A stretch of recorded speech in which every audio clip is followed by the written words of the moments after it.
evacuated since August 14th, we have brought to safety at least 5,100 U.S. citizens and likely more.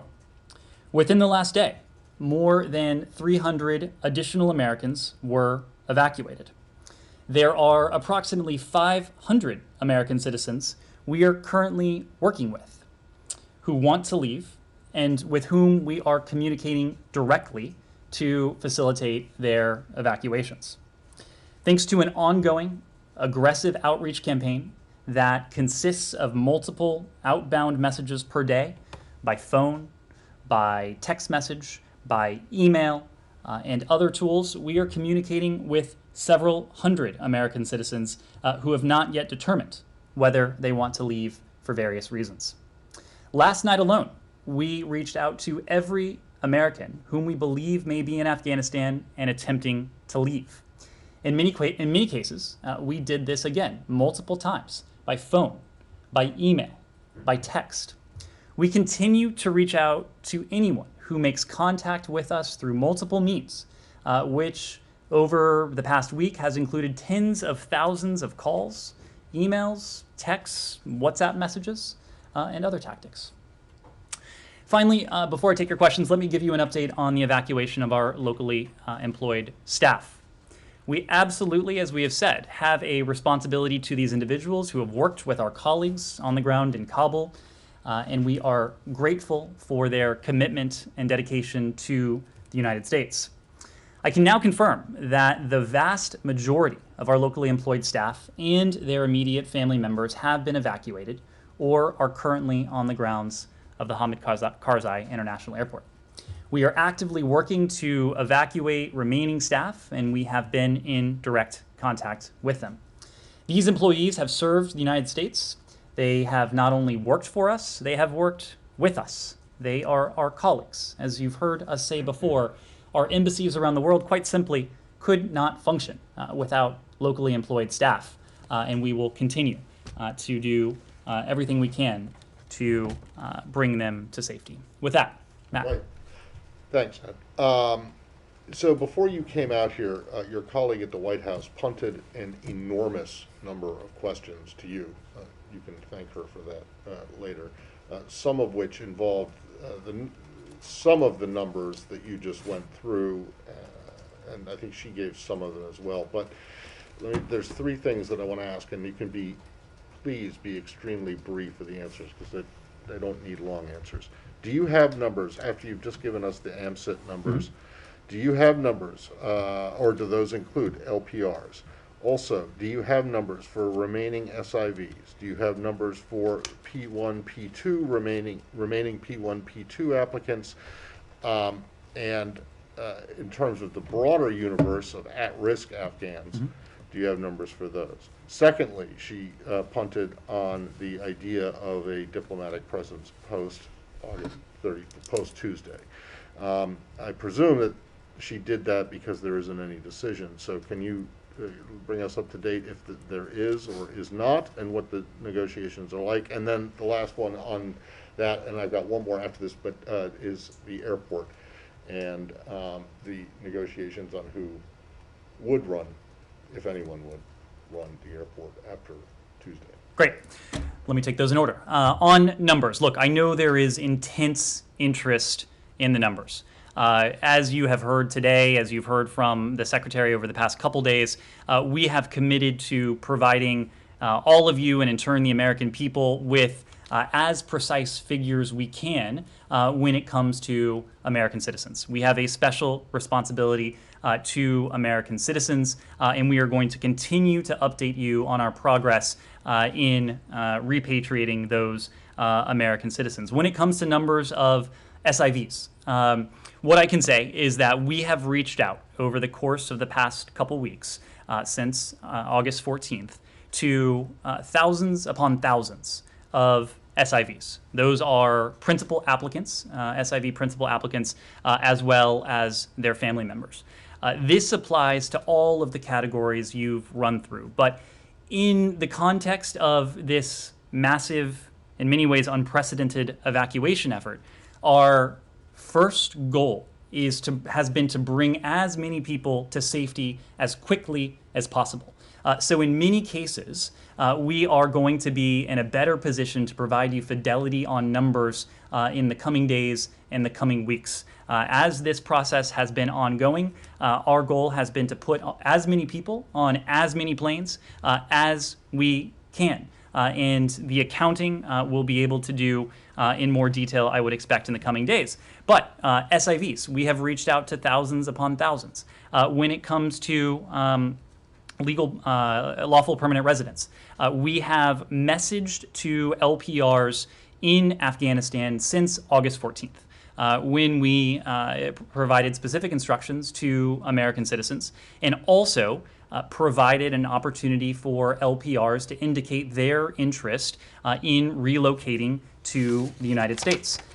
So again, we don't have precise figures to provide on that right now. I would offer the same when it comes to the other categories, P1s, P2s. As I just said, we have safely moved the vast majority of our locally engaged, locally employed staff members to the Kabul airport. Okay. And on the negotiations over both a possible ongoing, continuing diplomatic presence after Tuesday and the airport, is there anything new there? So on either? I will say a couple things on the diplomatic presence. There are a number of issues implicated in a decision like this. First and foremost on our minds, and this is always the case, but it is acutely the case after yesterday, is the safety, is the security of the Americans who would be part of that mission. The Secretary of State, the President of the United States, and this full team wants to be confident that our people serving overseas, diplomats, service members, others, are in a position to operate as safely and securely as possible. And so that is a big piece of business. We are also discussing these broader issues with a range of our international partners. Again, this is not just a question that the United States will have to decide for itself. Every country around the world will need to make a sovereign decision about any diplomatic presence in Kabul, in Afghanistan, going forward. I'm asking about the United States. I'm not asking about any other country. Well, but I'm telling you, we are coordinating with our international partners, again, to share ideas, to ensure that we are sending the appropriate signals and messages to the Taliban. The Taliban, who, by the way, have been quite clear and quite open in the fact that they would like other countries to retain their diplomatic missions. They said, a spokesperson said the other day, we appreciate that the embassies that remain open and didn't close, we assure them of their safety and protection. This gets back to the point that the Taliban have self-interest here as well. The embassies that remained open are like the Chinese and the Russians. So well, they're not exactly yours. So anyway, there's no decision. We right? do not have a decision to offer airport, right now, but it is something we are actively discussing, both with our partners and thinking about here as well.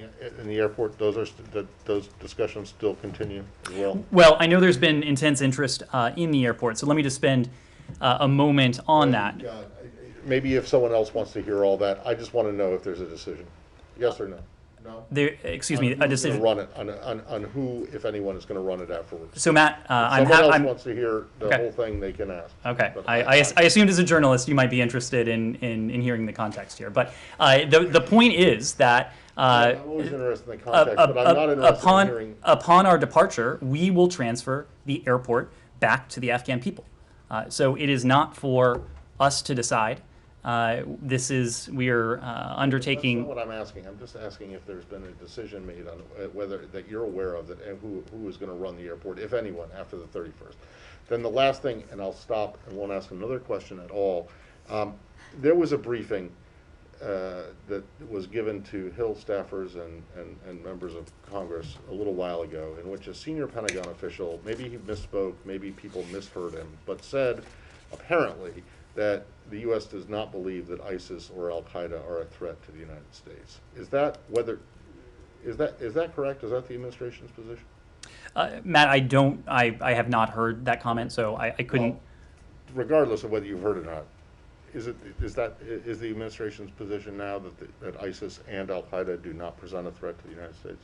I would need to know more about the context of that specific quote, but let me be clear that this president has made certain, and he has made clear in no ambiguous terms, that we will continue to confront, using every appropriate tool, groups like Al-Qaeda, groups like ISIS, any group around the world, wherever it is, that would potentially pose a threat to the United States and our people.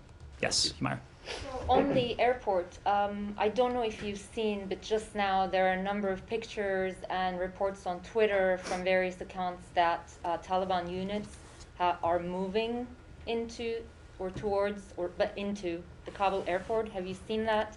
Has the United States military seen that? Anything you can say? So my colleague at the White House was just asked about this as well. Yes.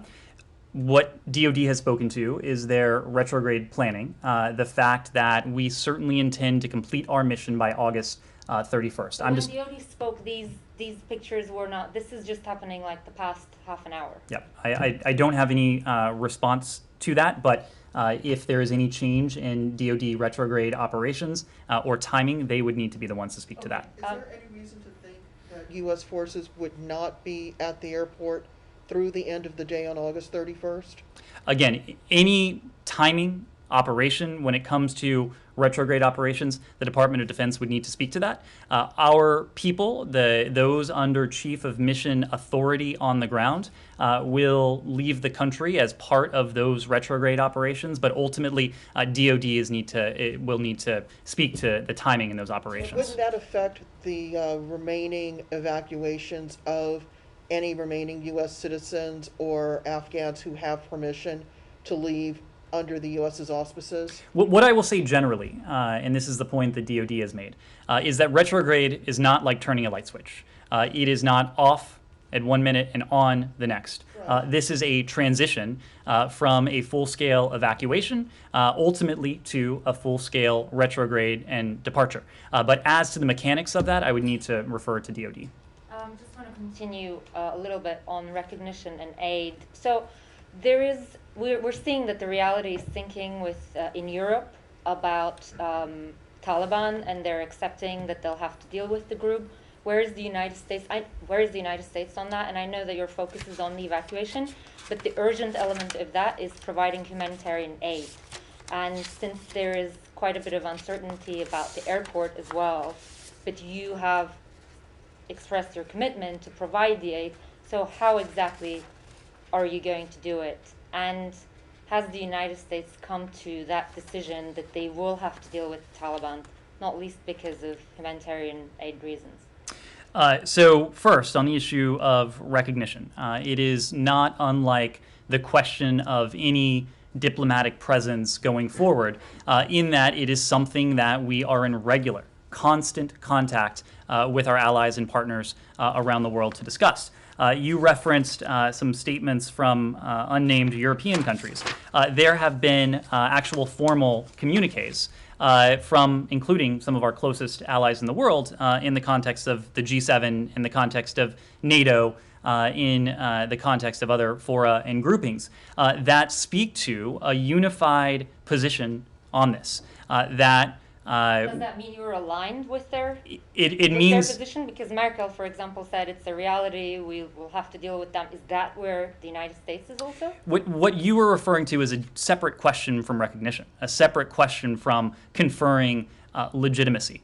But what I will say is that these are questions that we are actively discussing with our European partners and well beyond. As I believe you've heard, our Deputy Secretary every other day convenes a group of nearly 30 countries, including NATO allies, but also including countries in the Indo-Pacific region, to discuss issues that are tactical and operational, but also strategic in terms of what any relationship with the future government of Afghanistan will look like. Let me try super specific specifically, Ned, should the Taliban get the Afghanistan seat at UN?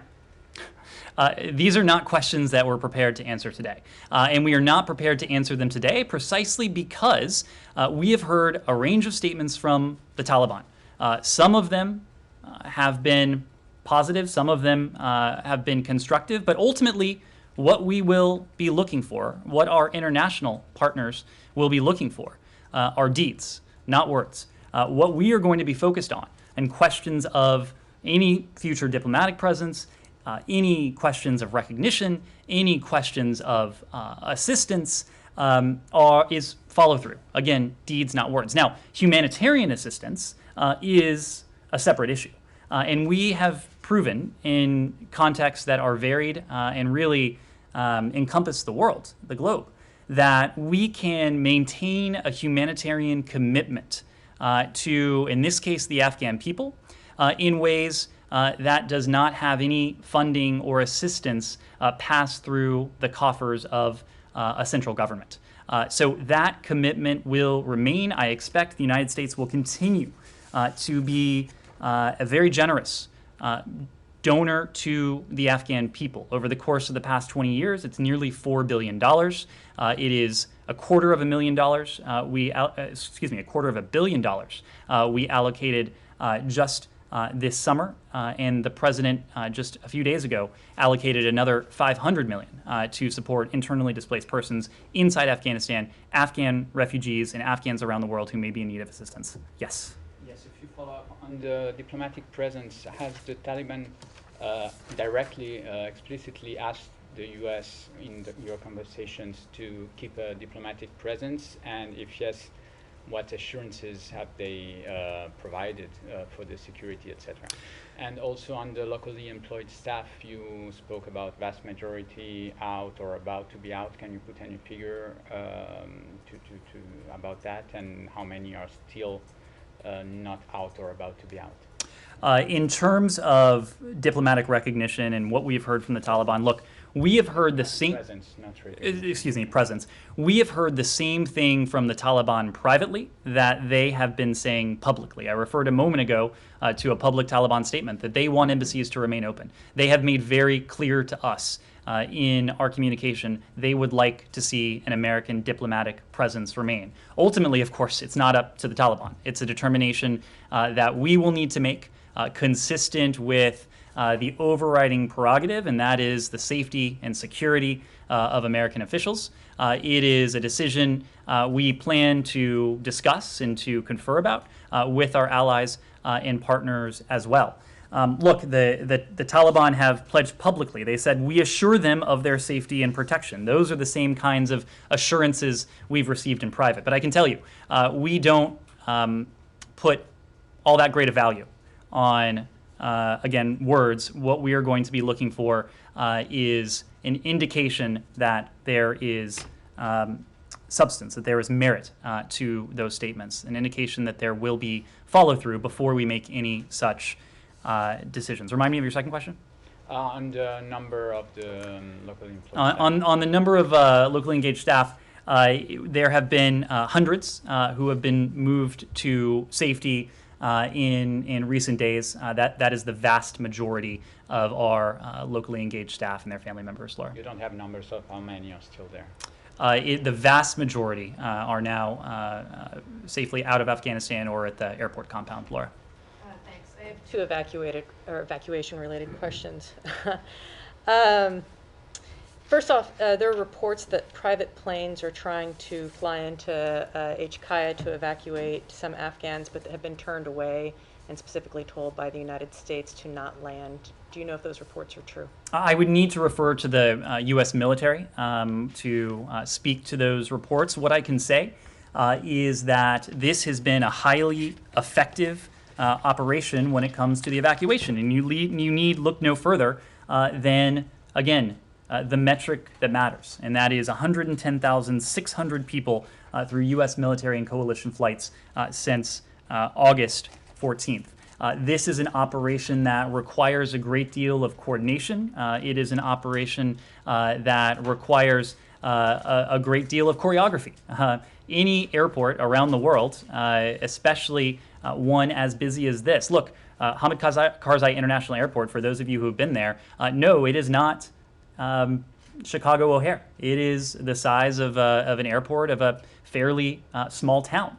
So the orchestration and coordination that is required to have U.S. military, charter, other aircraft be able to take off every 45, every half hour, for every 45 minutes, every half hour, that is indeed a pretty sophisticated bit of business, but I'd need to refer you to DoD on that front. And so the other part of that, some of these reports, is that the United States is telling other countries to not accept any planes of Afghans at this point. Is that true? That we are telling other countries not to accept yeah. planes? We are very warmly welcoming countries around the world who have opened their doors, who have opened their borders, who have put forward offers to accept Afghan refugees. The United States has demonstrated incredible generosity, as we often do in these times, but this will need to be a global effort. And we've been gratified that countries around the world have indicated a willingness to host Afghan refugees, and we continue to urge additional countries to do even more. Okay, and then one more kind of broader question. You've said, and the President spoke yesterday, about some of the American citizens who have actively decided to not leave Afghanistan. I think we've talked here, maybe we have, about reasons why they may not want to leave. Specifically, that they might not want to leave family members who don't have visas or who aren't American citizens or don't have passports, blue passports to get out. So I'm wondering if this is something that the State Department is looking at addressing more broadly, at changing some of its visa requirements or citizenship requirements, or the ability to allow more people, family members, to come out so these American citizens don't have to make the choice between their safety and leaving their parents, loved ones, children behind. Well, let me make a couple broad points. Number one, the number of individuals with whom we've been in contact who say that they don't wish to leave because they don't wish to leave their extended family behind, it is relatively small. Especially when you look at the universe of American citizens that we've repatriated or in the process of repatriating, it is a relatively small number.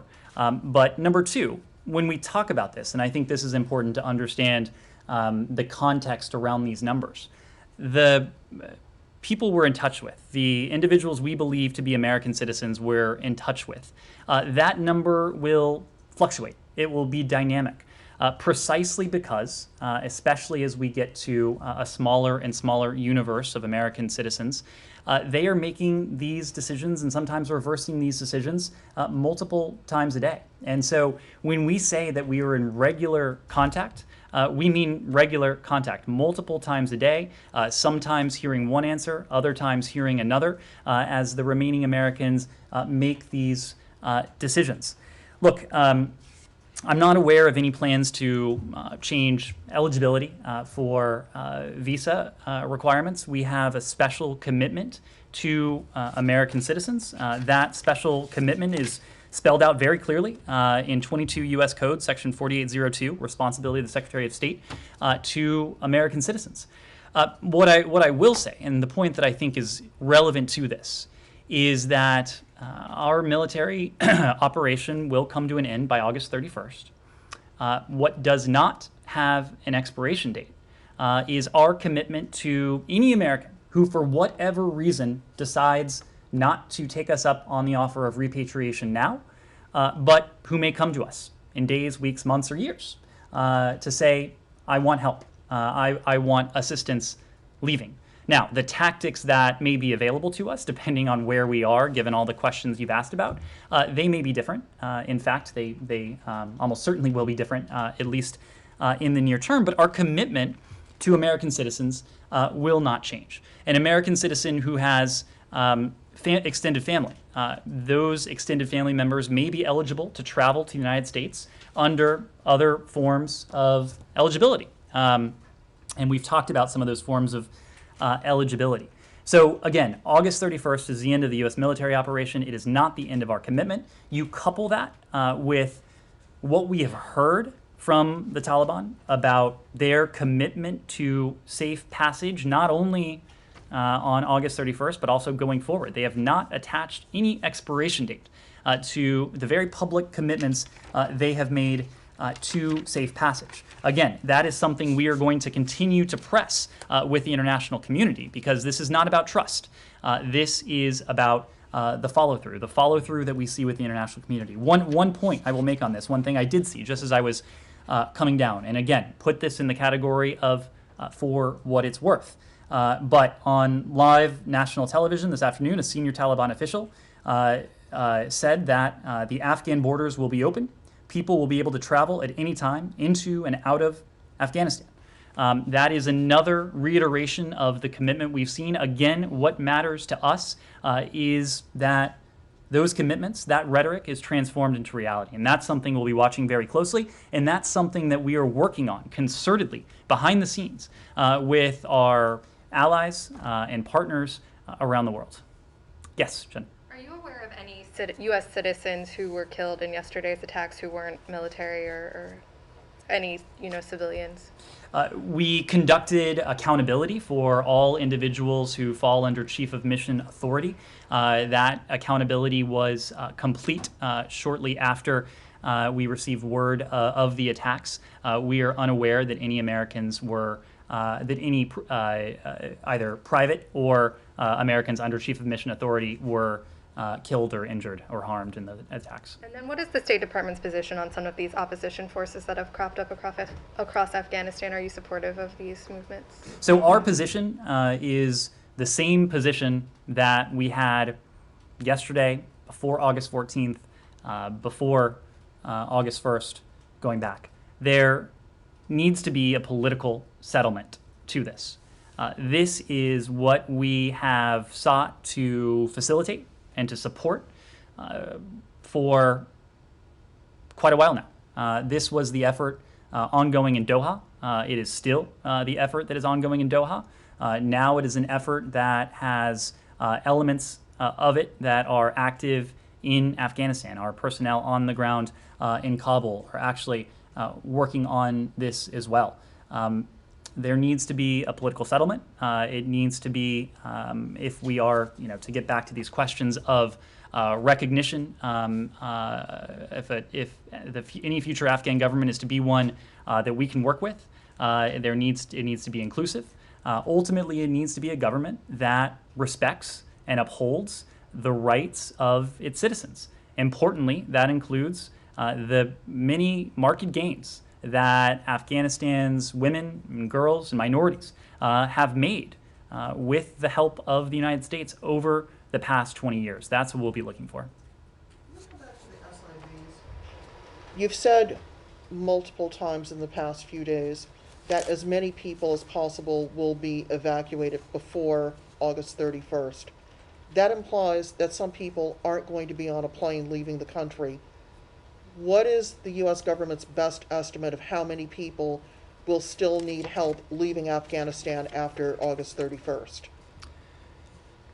Roz, it's a difficult question because, look, we have evacuated more than 110,000 people so far. But we have always sought to be clear about this and sought not to sugarcoat what will be a time of great uncertainty, a time of great fear, a time of concern for many Afghans. And most of those Afghans will not fall within the categories that we've been talking about.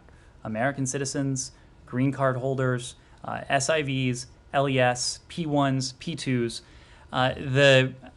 The rise of the Taliban will be of great concern to many Afghans, well beyond those categories. But the point is, despite the really astounding numbers when it comes to the evacuation, our commitment to help those in need, and that includes, of course, American citizens who, for whatever reason, decide to stay behind, to SIVs who were not in a position to evacuate before August 31st, to others who fall within those categories, but others who may not yet be within those categories. That commitment will remain firm after August 31st. This is a commitment that the United States has. It is a similar commitment that we've heard from many of our allies and partners.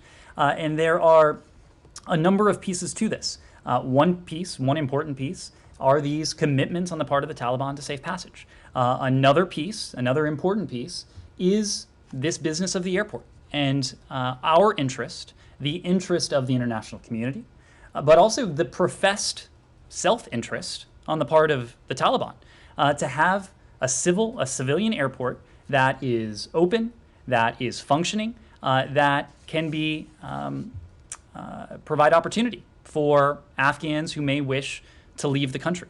That is important to us. That is why we are so focused on this and these questions right now, knowing that our commitment will not end, and knowing the sheer vast quantity of the number of Afghans who may seek to depart the country. But for those people who have not, for any number of reasons, not been able to get onto the airport campus, and to know that at some point in the next 24 to 48 hours that they will be on a plane, what guarantee can the U.S. government give to them at this point?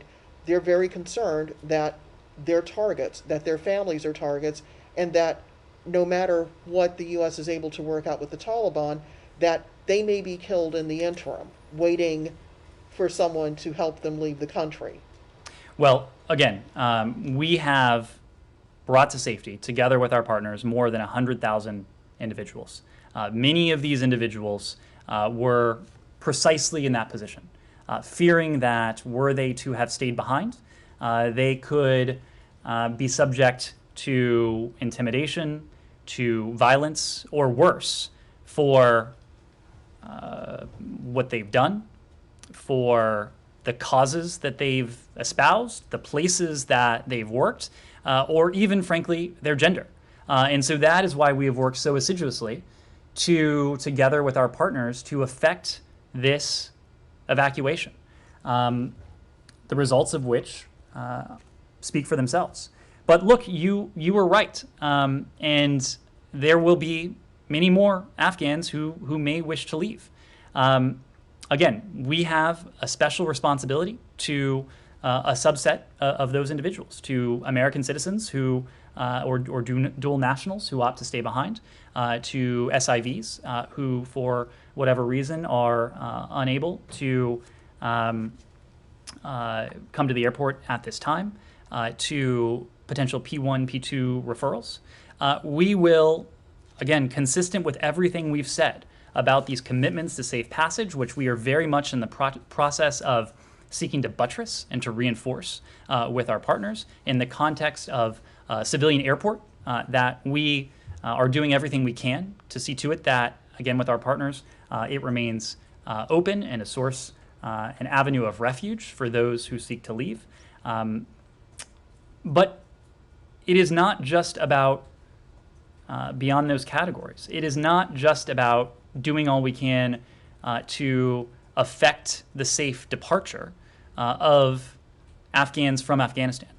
Our broader goal has to be to do all we can, whether it is through humanitarian support, whether it is through diplomacy, whether it is through the significant amounts of leverage that we will have with our international partners, with the UN, to see to it that Afghans who decide to remain or who need to remain have access to safety and security and some degree of opportunity. That will be the goal of our approach going forward. Yes, we will continue to have a commitment to those we've worked with, to our citizens, for those who opt not or cannot leave now. But we also will have an enduring commitment to the people of Afghanistan, and there are many ways that we can demonstrate that commitment. My final one. So what are you telling people who may find themselves in Afghanistan on September 1st? What should they do? Well, again, it's hard to be categorical because we will have different messaging for people in different categories. Again, we have a special commitment to American citizens. It is precisely why we have urged them for months and months now to leave the country. It is precisely why, in the context of the security environment, that we are undertaking an unprecedented evacuation to see to it that we can bring them to safety. We have a commitment to our locally employed staff, and again, the vast majority of whom are either safe or on their way to safety. We have a commitment to SIVs, and that processing for those who are not past a certain stage yet will continue. That will continue past August 31st. It will continue past September 1st. But again, when it comes to the broader set of Afghans, many of whom will have some of the same concerns, will have some of the same fears that you've expressed.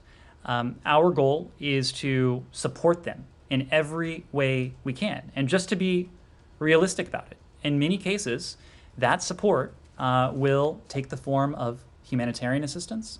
It will take the form of what we are doing politically and diplomatically vis-a-vis any future Afghan government to impress upon them and use every lever that we have, every appropriate lever we have available to us to see to it that the government upholds the basic rights of the Afghan people. Yes, Abby. I just want to follow up on the idea with my colleagues just speaking earlier about a recognition of the Taliban and a U.S. diplomatic presence and the expectations that you would have of the Taliban in order to have a U.S. diplomatic presence there.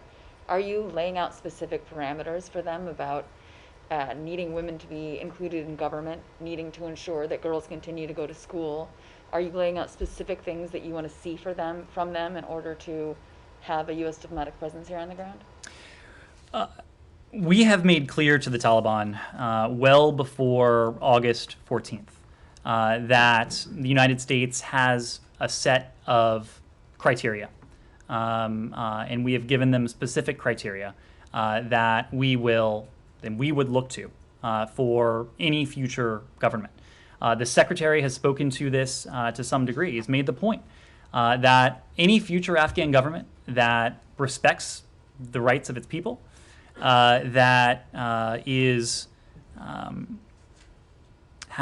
inclusive in its approach, that follows through on its counterterrorism commitments, and that follows the norms set out by the international community, the basic norms spelled out by our allies and partners. That may well be a government we could work with. Conversely, a government that does not do those things is almost certainly a government that we cannot work with. So again, we can have these conversations with the Taliban at this moment in time while government formation is taking place.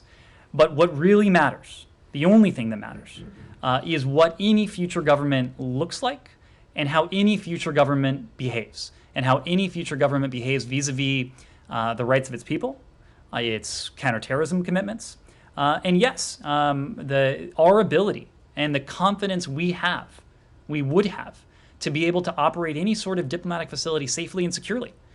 Because, again, there is going to be nothing more important to us when we think about these questions of a diplomatic presence than that singular question, whether we're comfortable in the conditions, whether we are confident that our people can operate safely and securely on the ground. Yeah, let me move around a little bit. Yes. Thank you, Ned. I have two questions, please. First, we've spoken to several Afghan refugees who've recently arrived in the United States, and they said among the chaos they had to leave family members behind, and that they were separated essentially.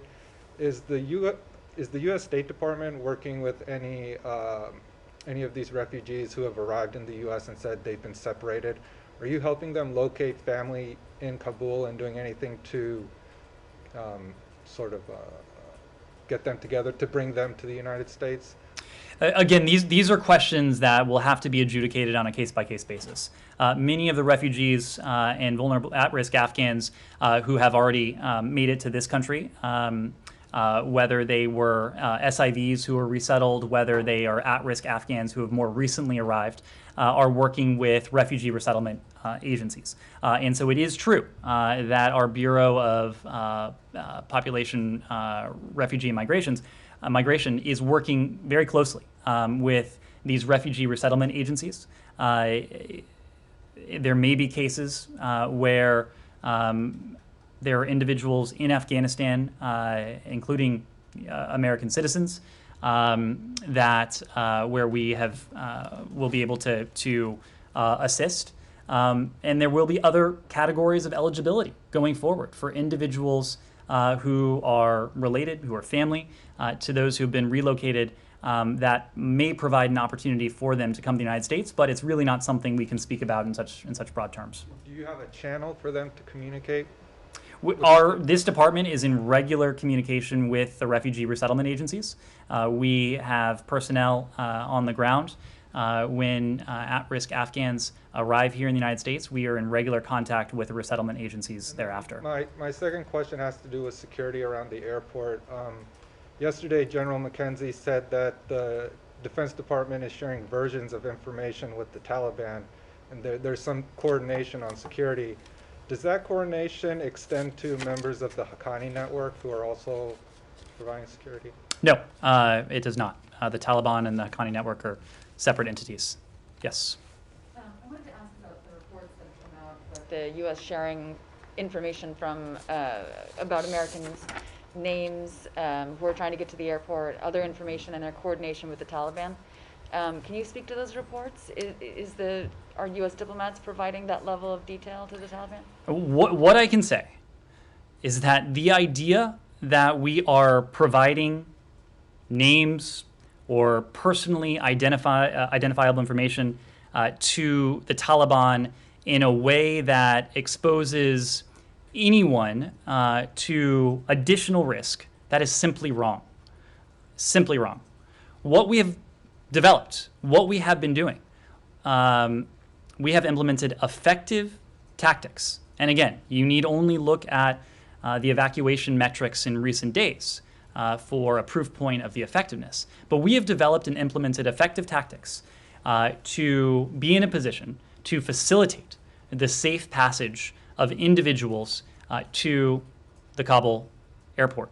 That includes American citizens, it includes our LES, it includes SIVs, P1, P2.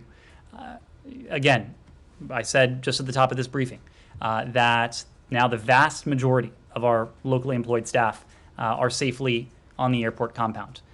These are individuals who one might expect the Taliban would seek to exact some degree of retribution, might seek to. But again, we have developed these tactics. We have implemented them effectively. It is also true, because of the fact that the Taliban is de facto in control throughout much of Kabul, that there is some degree of coordination, as you've heard from the military, as you heard from the president yesterday, that is required on their part. But the notion that we are just providing them with names upon names of individuals who may stay behind in Afghanistan or in a way that would expose anyone to additional risk, that is simply false. Can I follow up just really quick on what you just said regarding the Haqqani network? There are members of the Haqqani family who are in prominent positions now within the Taliban. So you're not in any way coordinating with the Haqqani network? And the Haqqani network is a designated foreign terrorist organization. We are not coordinating with the Haqqani network. Yes. So after the 31st, U.S. military forces will leave. How is the U.S. going to facilitate evacuation of Americans and SIVs after that? What kind of diplomatic measures are being considered? So we are considering, and part of this goes to the questions of any sort of diplomatic presence, the types of consular assistance that we may be able to provide after August 31st. So I don't want to get ahead of where we are.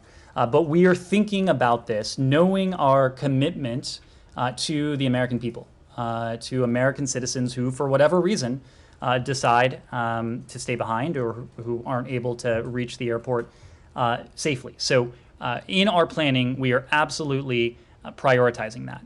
When it comes to other categories, people who are not American citizens, again, this gets back to the issue we've been discussing. We have a commitment to special immigrant visa holders or special immigrant visa applicants. We have a commitment to our locally engaged staff. We have a commitment to other at-risk Afghans that doesn't expire on August 31st or any other date. Again, the Taliban have provided commitments to safe passage that don't expire on August 31st or any other date. Our commitment, we are firm. We know that will remain. The Taliban's commitments, again, we will have to see what that looks like after August 31st. But here's what we do know. We will use, again, every appropriate tool available to us, every appropriate tool available to the international community to see to it that the Taliban upholds that commitment. It's another reason why we're focused on the airport, doing everything we can to get the airport up and running. I know Matt said he didn't want to hear it, but No, it's not that I don't want to hear it, Ned. It's just that when you give a 10-minute answer that doesn't give let me volunteer. Let me volunteer one thing that you didn't ask about that I think may be of interest to some of you. Teams of U.S. and allied air traffic experts have assessed Karzai International Airport for capabilities that would support the resumption of commercial operations once we depart. Again, we are departing by August 31st. Upon that date, we are essentially giving the airport back to the Afghan people. But we are working with all concerned parties to facilitate a smooth transfer of both the airport and the airfield, knowing how important it is to us, how important it is to the international community, and again, how important it is to the Taliban's own self-interest in much of what they would want to see happen. So can you explain then what the assessment was? I mean, is this an airport that can be run with? Now you perk up. Look. Well, this is kind of what I was trying to ask in the first place. It was the answer I was trying to give in the first place. All right. I apologize for not letting you. So anyway, so you've done this assessment. What does that assessment tell you? Are you able to assume that the airport can continue to operate without interruption, or will there have to be some kind of a pause? So that assessment was only recently completed, and so I don't want to get ahead of it. Some of this will also involve diplomatic talks. There's a technical piece. There's also the diplomatic piece with other countries in the region who may be involved, in addition to the Taliban, of course. So I can't get ahead of that. But what I will say generally is that running an airport is not an uncomplicated piece of business. With the U.S. military set to depart by August 31st, I think that it is probably unreasonable to expect that there will be normal airport operations on September 1st. But what we are trying to do right now is to lay the groundwork to see to it that resumption of civil aviation consistent with international civil aviation standards can resume as quickly as possible. And yeah. Does this involve ICAO? The ICAO standards are the standards that are being that the assessors are measuring it against. Is there any indication of how long it might take after? Like you say, it's probably unlikely that they could go to normal service on the 1st, but what, a week? Maybe? You'll be surprised to hear I'm not an airport engineer, well, but is that part of the assessment that was? That's very much part of the assessment. The condition of the airport, what it might take. I don't know what the conclusion of the assessment was for. No, nor would I be in a position to read it out. But again, it is a complex undertaking to run an airport anywhere, especially an airport in a place like Kabul. So when you say it's unreasonable to expect there will be normal airport operations, do you expect the airport to shut down or its operations significantly reduced? So again, the U.S. military is leaving by August 31st. At that point, we are handing the airport back to the Afghan people. What we are doing is trying to lay the diplomatic groundwork and the technical groundwork. What exactly is that, though? Like, what are you bringing? Are you suggesting something to Taliban? Are you proposing something? There have been discussions. This is something we are discussing with the Taliban. It is something that other countries in the region are discussing with the Taliban. It is something that these assessors have in turn discussed with the stakeholders. So it is, again, just to reiterate, it is not up to us what happens to the airport after August 31st. But you have visibility into those talks. So do those talks with the Turks, private enterprises, Qataris look like there's going to be a decision before September the 1st? Again, there are a number of stakeholders involved in this. The Taliban, the technical assessors, regional countries as well. We are facilitating this dialogue. We are facilitating these discussions with one goal, and that is to do everything we can before August 31st to see to it that a civilian airport in Kabul can be up and running as soon as possible. But ultimately, the disposition of the airport and what form and functionality it has after August 31st, it's not up to us.